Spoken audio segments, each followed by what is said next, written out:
Oh, God. Well, welcome everyone. Boy, it got quiet fast, didn't it? As soon as I shut up.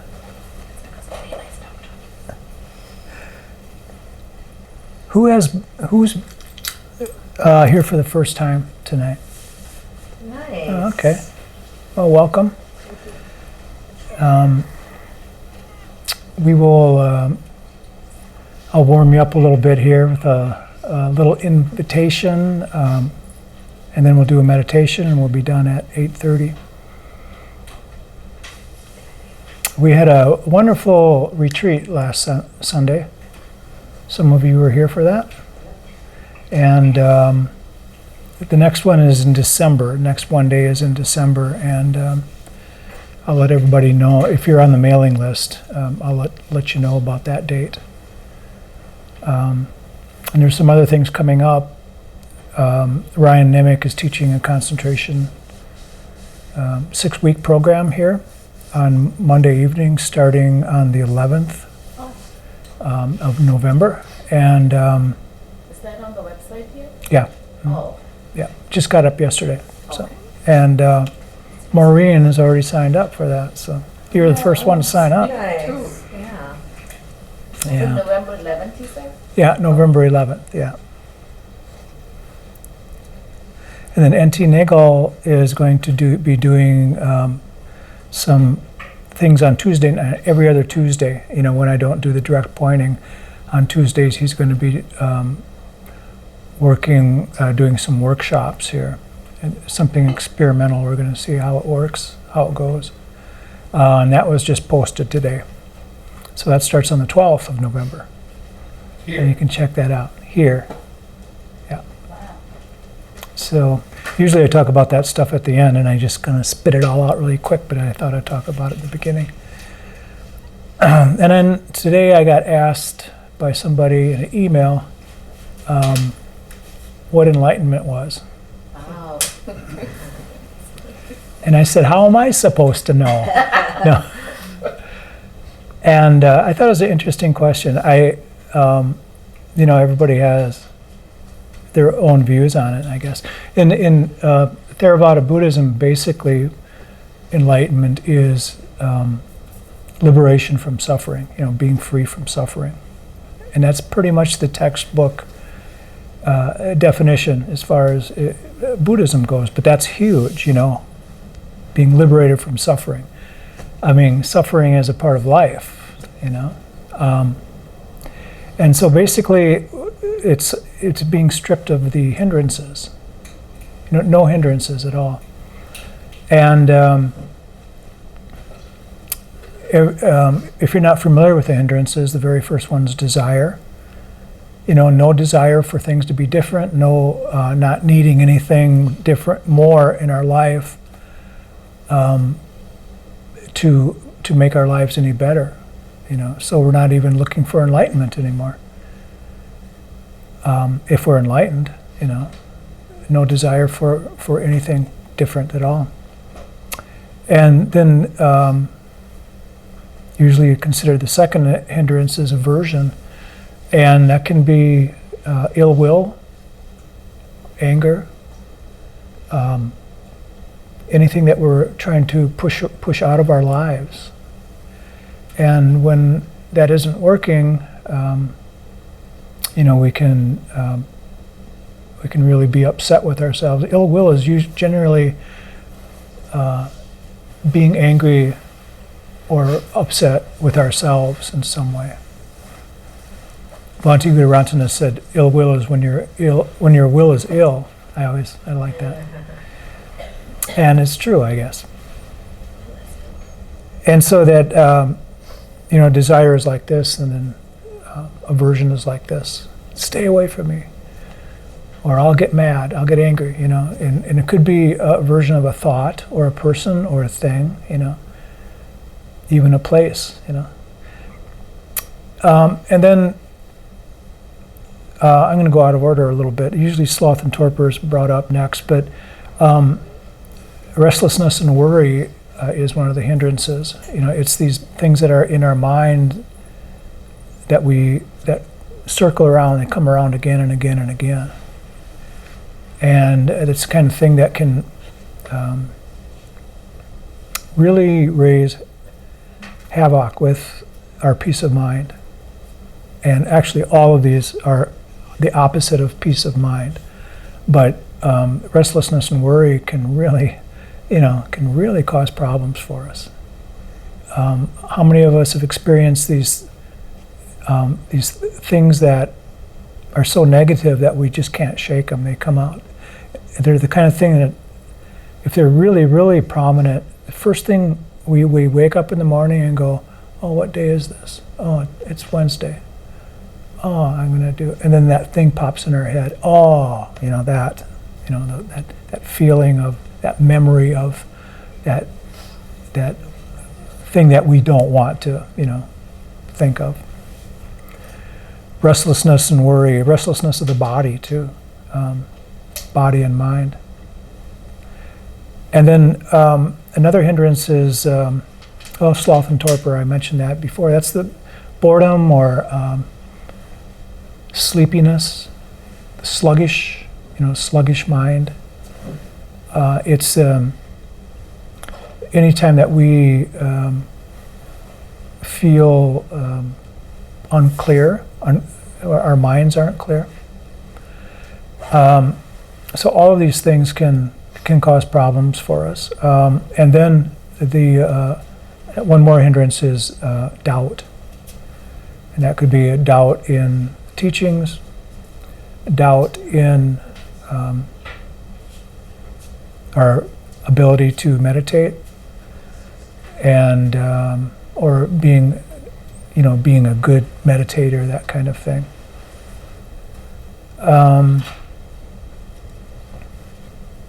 We can have doubt in our possibility of being enlightened too. We can have so much doubt that we don't think that our lives can possibly get any better than they are now. And that can be a real deterrent to our happiness, especially when we start believing those kinds of thoughts in our mind. For some people, doubt is the biggest obstacle because it stops them from being here. It stops them from trying to improve themselves spiritually, or any other way, actually. And so these 5 hindrances are really a gift that the Buddha laid down and left for us, because they represent all negativity in our lives. And we can use them very, very mindfully, by looking at how we feel about everything, like right now. If we don't feel 100% complete, if we don't have that peace of mind, why not? What's there that's stopping that? And it's one of the hindrances, or not only one of them, but it could be several of them. Could be all of them at one time. So when we ask ourselves what about this, we're actually being very mindful. We might not be completely 100% peaceful, have peace of mind when we're thinking about it, but when we're asking ourselves what hindrance might be coming up at this time, we're actually being mindful because we're using concentration and focus to actually penetrate what is happening. And we all have to do that. In fact, there's many people that have said that enlightenment finds its way to us through suffering. And so that suffering, when we look at it that way, that suffering is important.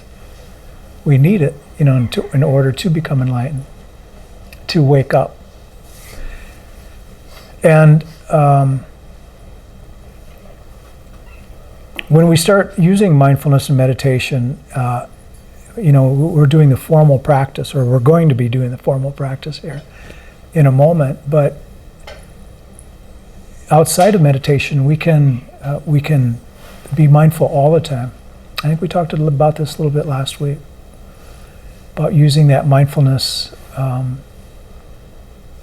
in all aspects of our life. So not only when we're doing our sitting practice, but when we're moving around. Like in the retreat, we were doing walking meditation. It was a very good interim between the sitting and the everyday activities, this walking meditation, where we're just being very conscious of every movement of the body, maybe connecting the breath with the steps and things like that. But we can theoretically do that kind of practice all of the time. And when we start doing that and taking our meditation off of the cushion, so to speak, we can be mindful of everything, even the suffering that we have from time to time. We can be mindful of stress. We can be mindful of negativity. We can be mindful of fear and anger, by checking in.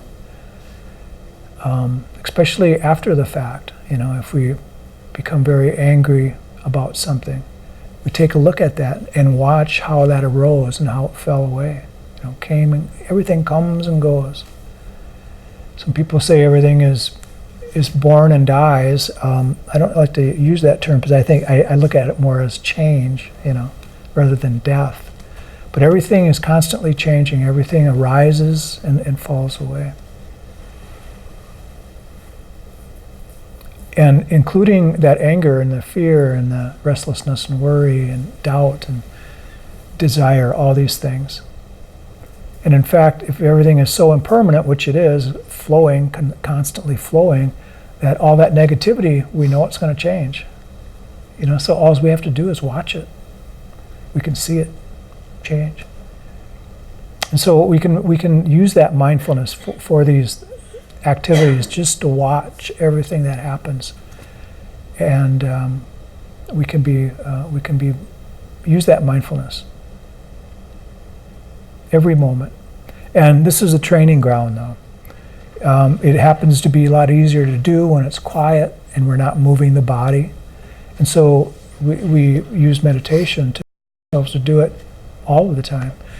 And when we become mindful all the time, we are awakened beings. We become enlightened, especially when the hindrances are seen through, for being false, and we don't identify with the thoughts behind these hindrances, like my anger, my fear, my suffering. So, definition of enlightenment is, freedom from suffering, liberation from suffering, and the falling away of the hindrances. And it's constant. The result is constant peace of mind. So, we want to keep that in mind when we're meditating, that everything that comes up we can focus on. Airplane going over, we can focus on that, and we can still use our breath. We can anchor ourselves with the breath. And even if a thought comes up, be mindful of that thought. Watch the thought, see it come up, see it fall away. This is it's critical observation time when we're meditating. And we become sensitive to all of this, sensitive to all these things in a very beneficial way, just by seeing and watching and being present. It's that awareness. And it works. That's why we're here.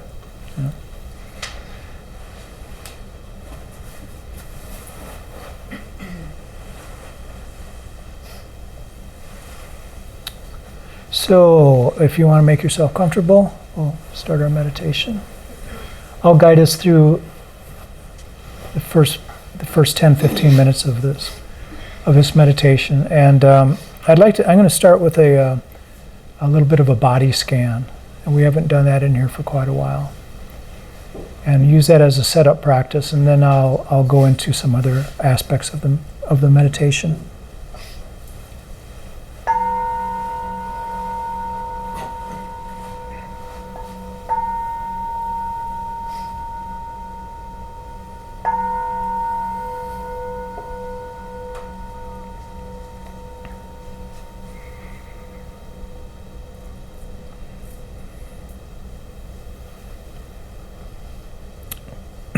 Straightening the back a little bit, maybe lifting the chin a little, the eyes closed.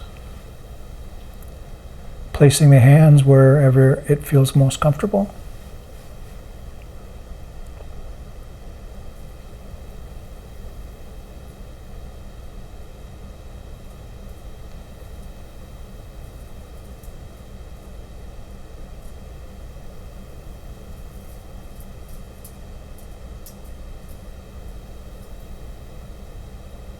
Just bring your attention to the breath.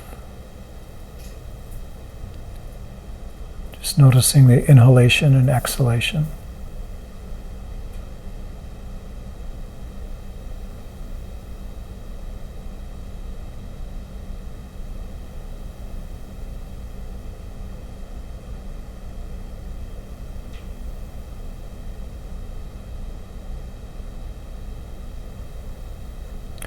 A body scan is an excellent way to start our meditation. It can just be a few moments that we do it, or it could be like a longer practice. And it could be even the entire practice if we wish. But it's a good way to concentrate and give the mind an activity as it settles down. For the most part, we use it as a setup for our regular meditation, we could call it.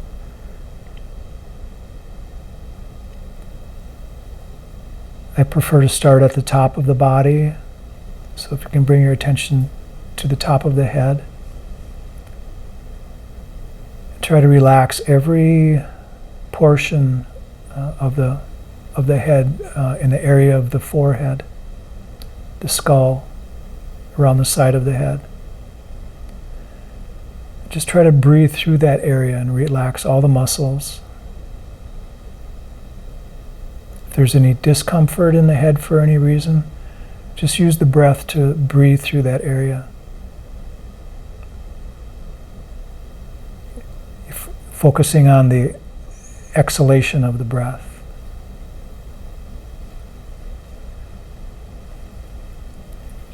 Seemingly breathing right through these different areas.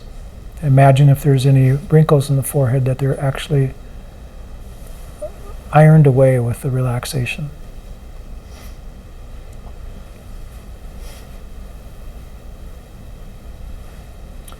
Let this relaxation move down into the area of the eyes and around the temples, back of the head. Relaxing the eyelids and the eyebrows, every portion of the eye. And as we exhale, we let this relaxation move down to the area of the nose, the upper cheeks, the back of the head. Just using the breath to relax.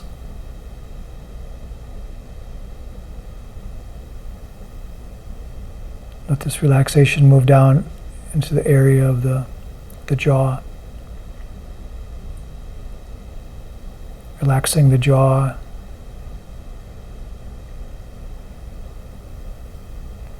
And try relaxing the tongue. This is a very important area of the body that seldom actually gets a chance to relax.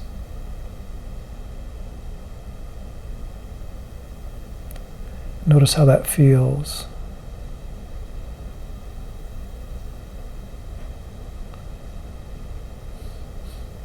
That relaxation should go all the way down into the shoulders, down the neck and into the shoulders. Relax the shoulders with the exhalation of the breath, keeping your posture nice and lifted.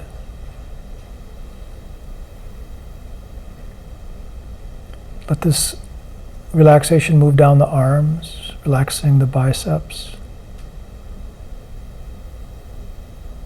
the forearms,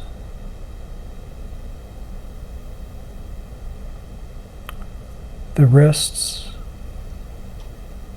the hands and the fingers.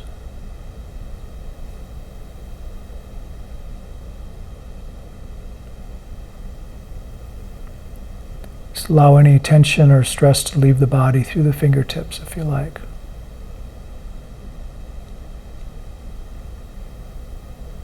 Notice your level of concentration as you do this and your ability to be mindful. Just being mindful of the task of scanning and using the breath. With an exhalation, relax the upper back, the torso, or the trunk of the body. Bring your awareness around the front of the body and the area of the heart or the chest.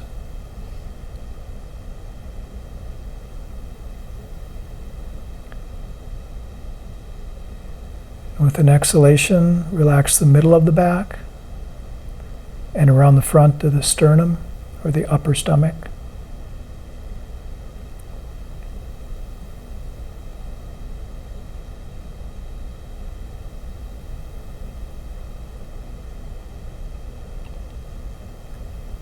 And then with an exhalation, relax the lower back,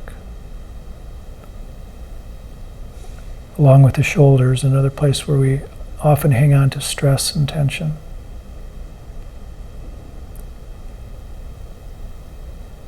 And then with an exhalation again, relax the stomach.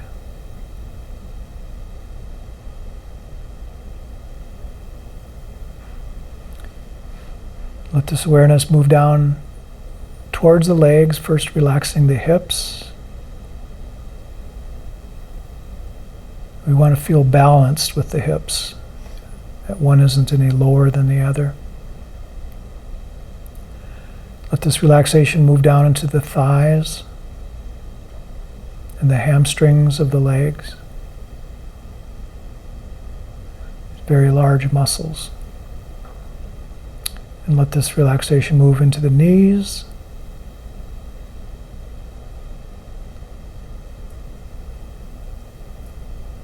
relaxing the knees, and then move down to the shins and the calves of the legs. Still using the breath, every time you exhale, relax all of these areas of the body. Allow them to remain relaxed. And now allow that relaxation to move into the feet, the soles and the bottoms of the feet, the tops of the feet, the toes,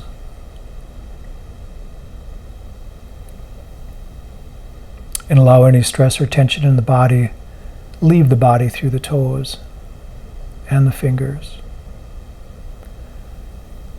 And now, still working with the breath, every time you exhale, do a body sweep from the top of the head all the way down to the feet. Every time you exhale, you're sweeping the body with relaxation, the entire body, from the top all the way down to the bottom.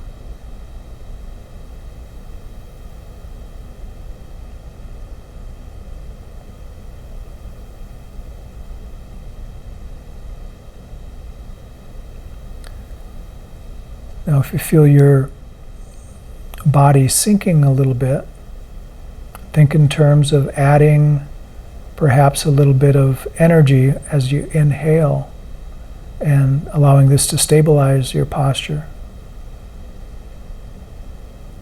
Inhaling, stabilizing the posture, exhaling, relaxing the body. If this is done properly, we can meditate for long, long periods of time without any pain or any stress.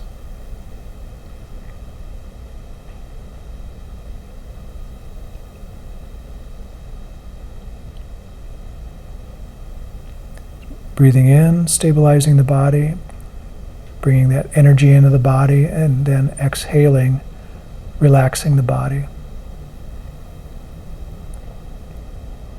Always using the breath, never manipulating the breath, just viewing it, being aware of it.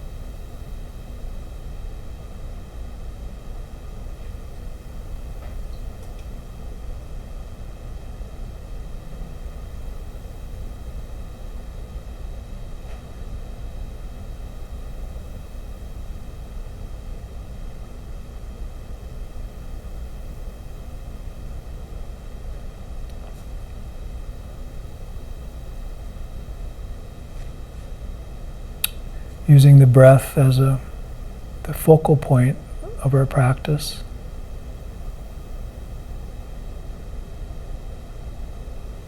And ask yourself, where do you feel the breath the most? And that would be the point of concentration. And that could be different for everyone in this room.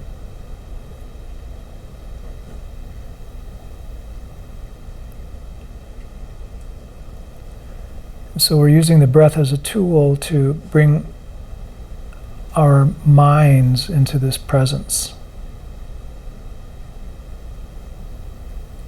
We know that the past is only memories, and the future is being created while we think about it.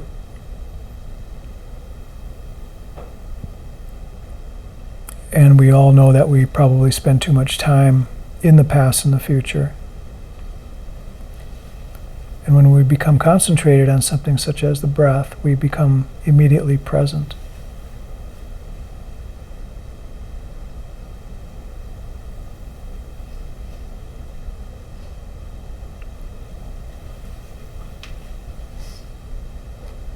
In this presence, the mind is bare of any kind of judgment or reactivity to the thoughts.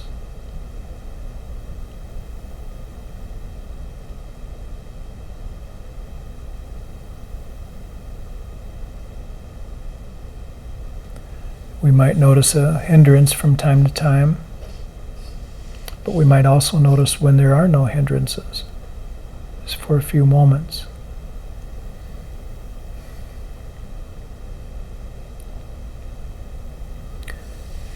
And our job as a meditator is to lengthen those moments. And actually what we're doing is we're preparing ourselves for that moment of awakening.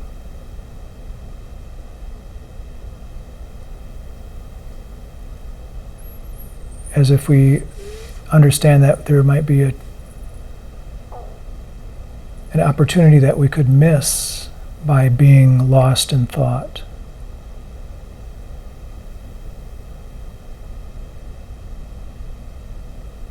By being intertwined with our ideas of the future. Where in reality, a moment of awakening can happen at any time. From something that we hear, something that we touch.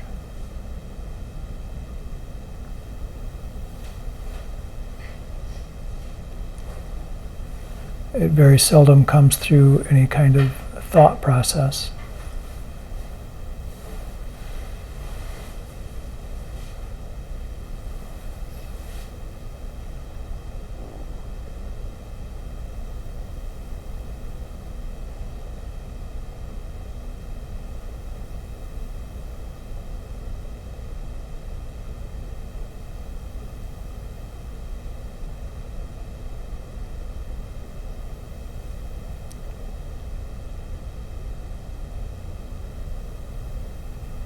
And so the best thing we can do to prepare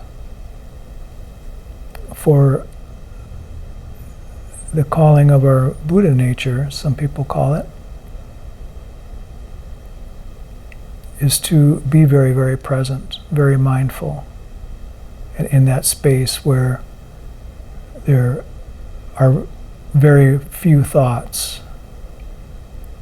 So that's why we meditate.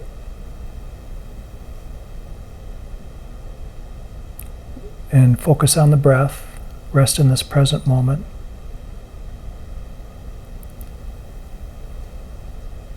Maybe experience some insight.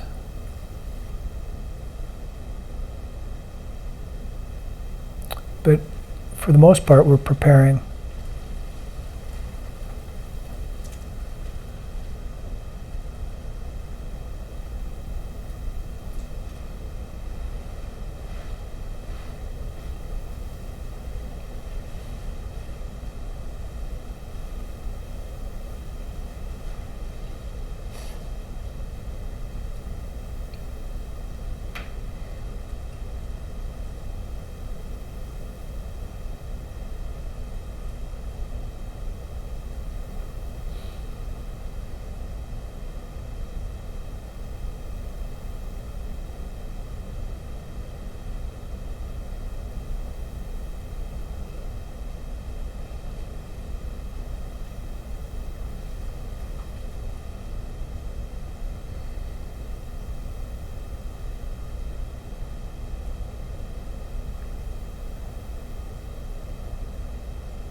Thank you.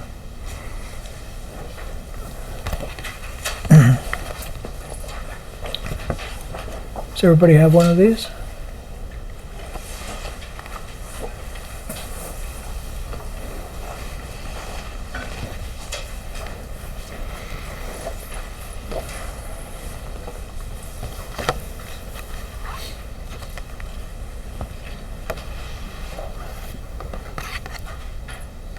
We'll recite the Loving Kindness Sutra together. To attain the state of peace, one skilled in goodness should be able, upright, perfectly upright, gentle in speech, kind, and free from pride, contented, easily satisfied, with limited duties and unburdened livelihood, controlled in senses, discreet, reserved, and not blindly attached to groups. One should not commit the slightest wrong, that the wise might censor, wishing, may there be happiness and security, may all beings be happy. Whatever beings there are, whether feeble or strong, tall or short, large, medium or small, microscopic or mammoth, leaving none, seen or unseen, living near or far away, born or to be born, may all beings be happy. Let one not deceive another, nor despise anyone anywhere, neither in anger nor in ill will should one wish another harm. Just as a mother would risk her own life to protect her only child, even so, one should cultivate a limitless concern for all living beings. Extend loving kindness throughout the world without limitation, above, below, and across, free of obstructions, enmity, or hostility. Whether standing, walking, sitting, or lying down, one should diligently sustain this mindfulness. This is called sublime living. Without holding narrow views, but being endowed with broad vision, and avoiding attachment to sense desires, the virtuous are not born again into this world. May each of us and all beings be well, happy, and peaceful. May no harm come to us. May no difficulties come to us. May we all meet with spiritual and worldly success. And may we have the patience, the courage, and the will to live happily and free and peaceful lives. Thank you.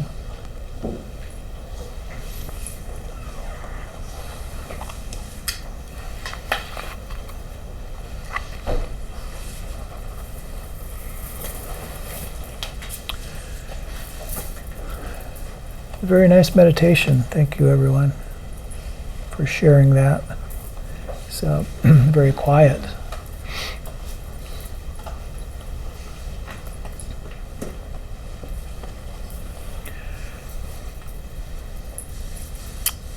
So we did a scanning meditation, we use that as a setup practice. And I can't remember if did we talk about setup practices last week in here? I don't think so. Might be worth mentioning. The reason I call it a setup practice is because, as mentioned, it sets us up for our regular meditation. And another setup practice might be counting the breaths, which is very common, or even a metta practice like we just got done doing, something like that, something similar to that. There's lots of ways to do metta, and generally it's recited in the manner that we either did it or in the way that I did it afterwards. And so metta is considered a heart opener. It's an opening of the heart. And it's a very good practice to start out our meditation. And that's really what it was designed for in certain ways. The Buddha, I've told this before, but it's worth speaking about, I guess. The Buddha gave some monks this exact this passage here, but it was of course, in the Pali language. The Buddha didn't speak English, but he gave it to some monks that were fearful. The monks usually slept in the forest, and there were some evil things happening in the forest, and the monks were very fearful and afraid. So they came and asked the Buddha, what they should do. And the Buddha said, "I'll give you a weapon," and he gave them this, to recite. And they said it worked. You could look at it and say that it worked in several ways. Maybe it worked because they were busy reciting this all night long, so they didn't have time to think about the evil things in the forest, or maybe it actually did, tame the evil in the forest. So who knows? Who will know? We'll never know the truth, but maybe it was a combination of those things. And so that's how the metta practice came along, loving kindness. It's a gift from the Buddha.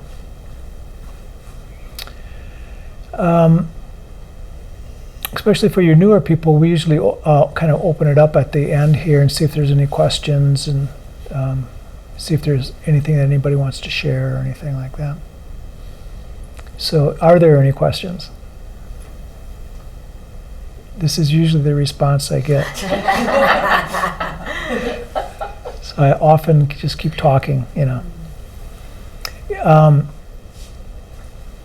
Did anybody have an experience in their meditation that is worth mentioning, that they would like to share, or have a question about something that came up in their meditation? To the body scan as a setup practice myself, and it was really good when you were guiding, and when you mentioned that you could use it for the whole practice. I tried that for the first time, just trying to focus on, and that was really an interesting experience. Did you do that? You did that this time? Yeah. Oh, okay. Because I've never done that before. When you mentioned, I never thought about it. Yeah. I do it at the beginning as a setup in my daily practice, but I've never done that throughout. Yeah. I tried that today, and just you encouraged me to try different things, and don't be afraid to try different things. Yeah, it really keeps the mind controlled, but it's busy, there's a lot of busy work. The mind usually doesn't wander off, when we do that kind of thing. It's kind of like counting the breaths, through the entire practice too. It can be very, very penetrating, because our object, we're still using the breath, but our concentration object is big. It's the entire body, rather than just focusing on that little tip of the nose or whatever it might be. So it's a good practice. It's a good way to be mindful of the body too. And we were talking about taking the practice off of the cushion, and you might want to try doing the body scan when you're doing another activity, too. Or a lot of people do the body scan when they're going to sleep at night, to help them sleep. And that can be very beneficial, especially for people that have trouble sleeping, So it's very, very useful. The first time I ever did it or taught it was in a yoga studio. Where people were, at the end of the practice, the teacher the yoga teacher had me come in and do a meditation. I thought, I'll do scanning, and they really liked it. And I think it's more commonly used in yoga studios now. This was quite a while ago. Probably a new thing back then. Funny. And then the body sweep, where we just relax the entire body, and that kind of practice we can do anywhere. You might not consider doing it while you're driving or something like that, but to relax the body, bring that mindfulness to the body. The body is very, very good for mindfulness. A lot of people get stuck in their heads, for different mindfulness practices, like watching the thoughts fade away and things like this. But anytime that we bring our attention to the body, it's a very good tool for mindfulness. And we can stay very, very present, focusing on even a pain in the body or some unpleasantness in the body, but more so, just the movement and the feelings of it. That's why that walking meditation can be such a good practice for people. As well, we'll do walking meditation in here sometime. We'll do kind of line everybody up and we'll go back and forth. Not tonight, though. Yeah. The type of meditation, we're doing Vipassana, and the fan is too high. Not here. Yeah, that's why you. No, sorry. That was here. Yeah. And I thought, I See. can handle this. I can focus, and I thought I could apply the meditation. My hair is I don't. Yeah, And I thought, no. I leave this one off. Yeah, yeah. And this, I don't like the fan unless it's. Meditation. Chris loves the fan. We had that discussion before. Yeah. Well, what would you recommend? I mean, at what point do you Turn it down. Okay, so if you can help us, yeah. But then Yeah. that upsets Chris. Well, Chris, I'm willing to adjust it to whatever speed, but Well, everyone but- seemed to like it on this. Yeah, so that's It's a little good. I bit much just, for me. Felt good to me. I like the fan, yeah. who likes the fan? okay.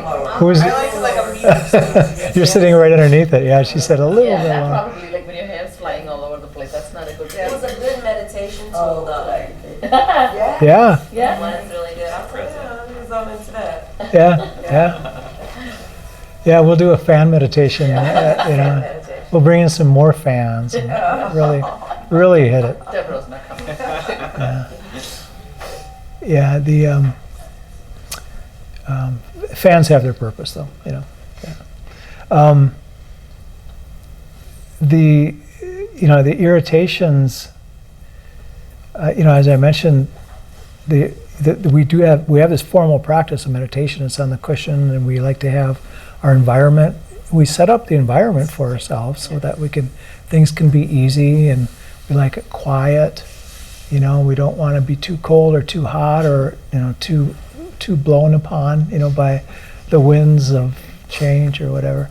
And so this is our practice ground. But we practice like this so that we can go out in the world and any kind of thing, the typical things that can set us off or cause anger or all these negativities within us, they become duller and duller the more that we practice. They just don't hit us like they normally would when we have a consistent practice in meditation. That's one of the wonderful benefits of meditation. It's kind of like a shield, in a way. We become calmer and a lot more patience. We speak gentler for the most part, and none of these things are prerequisites for spiritualness or anything like that. It's just one of the byproducts of meditation. There's a good. I might read something I read about that today.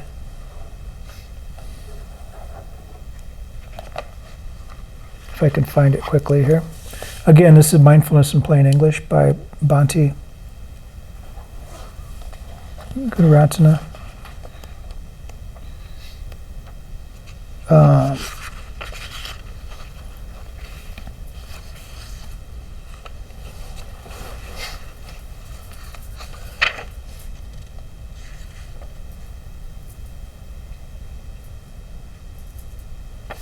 A state of mindfulness. This whole book, Mindfulness in Plain English, is about the practice of meditation, like we do here, the formal practice, and then taking it out into the world, and to look looking at, meditation is a practice of mindfulness, but the byproduct of that practice is mindfulness in the world, mindfulness at all times. So he says here, a state of mindfulness is a state of mental readiness. The mind is not burdened with preoccupations or bound in worries. Whatever comes up can be dealt with instantly. When you are truly mindful, your nervous system has a fresh and resiliency which fosters insight. A problem arises and you simply deal with it quickly, efficiently, and with minimum fuss. You don't stand there in a dither.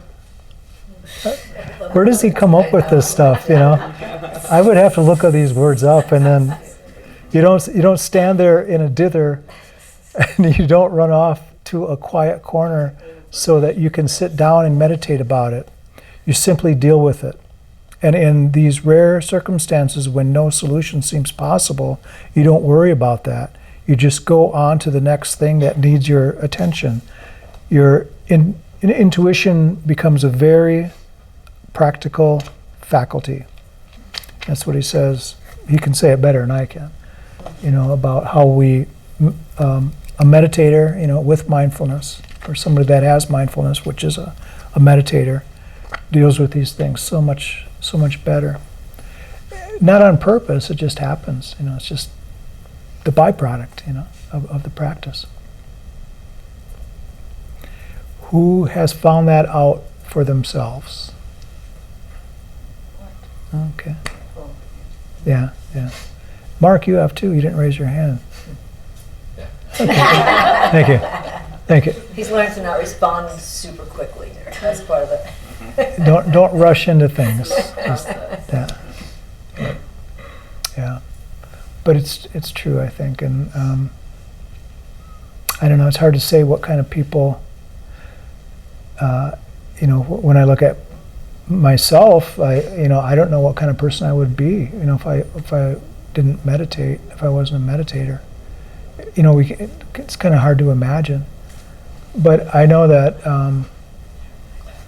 before I was meditating, I was a rock musician, pretty much, and I was playing music every night, a professional musician, and so that meant when I was in my 20s, I realized our group was playing it someplace in Minnesota. And the place that we were playing at, they were going to be closed for the Christmas holiday. And they told us that, and we looked at each other like, what do we do now? Because we didn't have a place, they were putting us up, we didn't have a place to stay. We didn't even have a home. I didn't have a home, I was living in hotels, and then I thought, well, the only thing I can do is go home to my parents, and so I grabbed an airplane, and everybody in the band did that, they went to their little places, but and then a couple of years after that, I remember driving through the countryside looking at farms and houses and then going, God, I wonder what it would be like to actually own a house, or have a house to live in, So then a couple of years after realizing that, I got an apartment in Green Bay, Wisconsin, of all places. And the same band kind of settled into that area. And we worked, basically we worked about a dozen nightclubs in that area and just played one after another, and concentrated in Green Bay, Wisconsin. It was a real hot spot for live music at that time because it was what is called an 18 state. 18-year-olds can get into the bars and spend their money on live entertainment and alcohol and that kind of thing.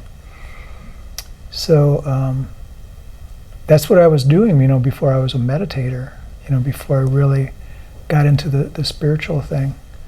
My whole everything I ever did was dealing with music, and with that, usually comes a lot of partying and stuff like that, being in a band, I was very, very partial to jazz music, but that wasn't paying the bills, so we were playing, dance music.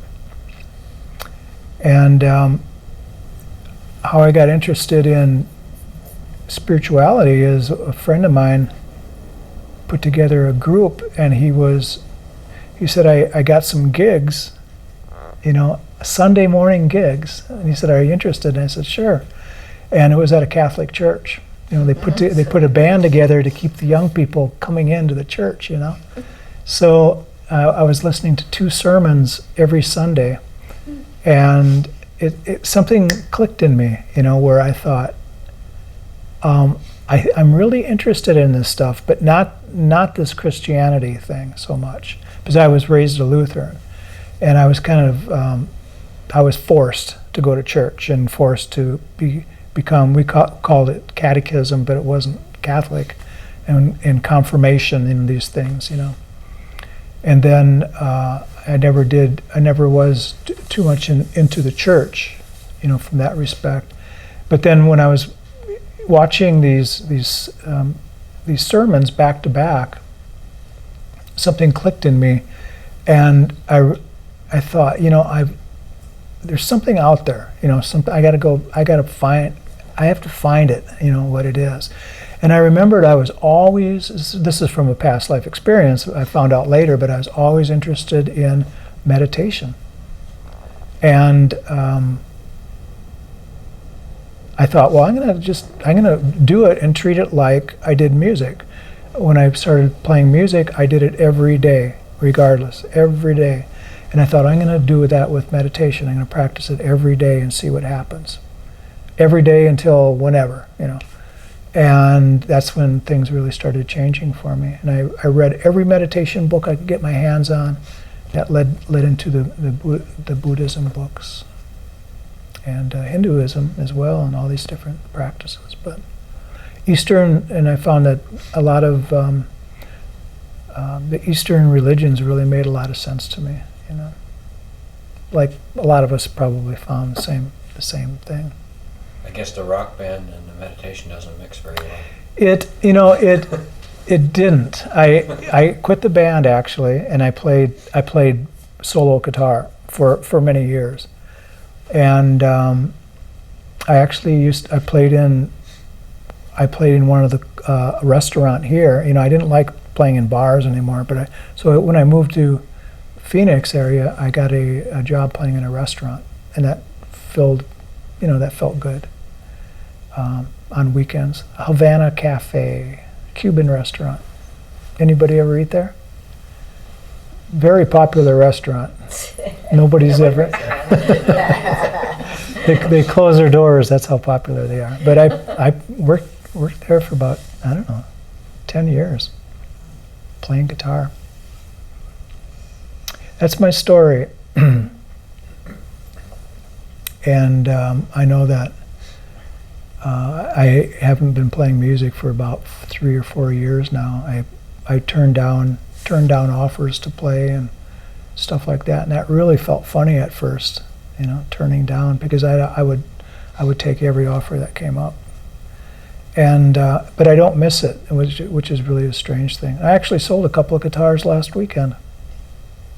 A couple of guitars that I had for years. And I still have probably 8 more to go. So, yeah. But there's nothing wrong with music, and there's nothing wrong with putting music and spirituality together. A lot of people do it. A lot of people are they do it very well, But I just got so active, with what I was doing, that I haven't picked up the instrument for whatever reason. Started playing when I was 8 years old, so I guess I got enough of it in me. But going back to treating meditation like playing the guitar, and like I said, I would play every day, and I practice every morning. Before school, I would get up early and practice the guitar before I went to school, and I usually play at night. But I approached meditation the same way. I practice every morning, whether I wanted to or not, and I think when we look at what we as humans want to accomplish in life, it has everything to do with meditation, that to find that peace of mind, to be able to say that we are done looking, done seeking. And most of us, we're looking so much and we don't even know what we're looking for. But if we really look within, we will see that it's just to be happy, to have that peace of mind and to eliminate those hindrances and to be liberated from that suffering, the classic definition of enlightenment. And the Buddha said, he was kind enough to remind us from time to time that we will all become enlightened at some point, whether it's this life or next life or next life or next life or whatever. But he said that it can happen, if we follow this. He said this after the Satipatthana. He said that we could become enlightened in 7 minutes, or in 7 hours, or 7 days, or 7 weeks, or 7 months, 7 years, 7 eons. He said it, but it will happen.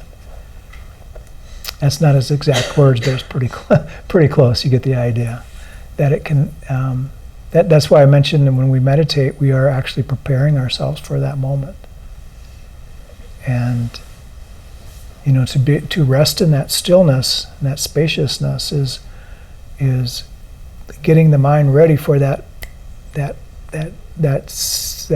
wonderful moment when that enlightenment, that awakening can happen for us. Being prepared for it, not lost in space, lost in fixing things in the future, but just being very, very present, noticing it and being sensitive to it.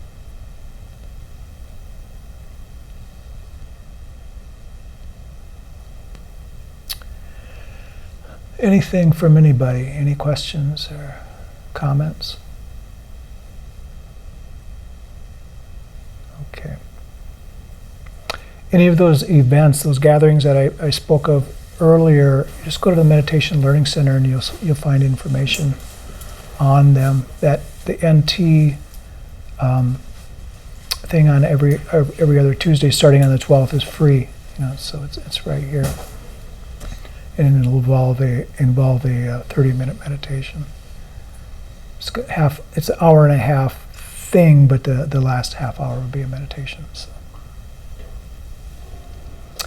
All right. Well, thank you, everybody, and we will see you next time. Tune into YouTube if you like, if you want to watch this or any of the past meetings. Thank you.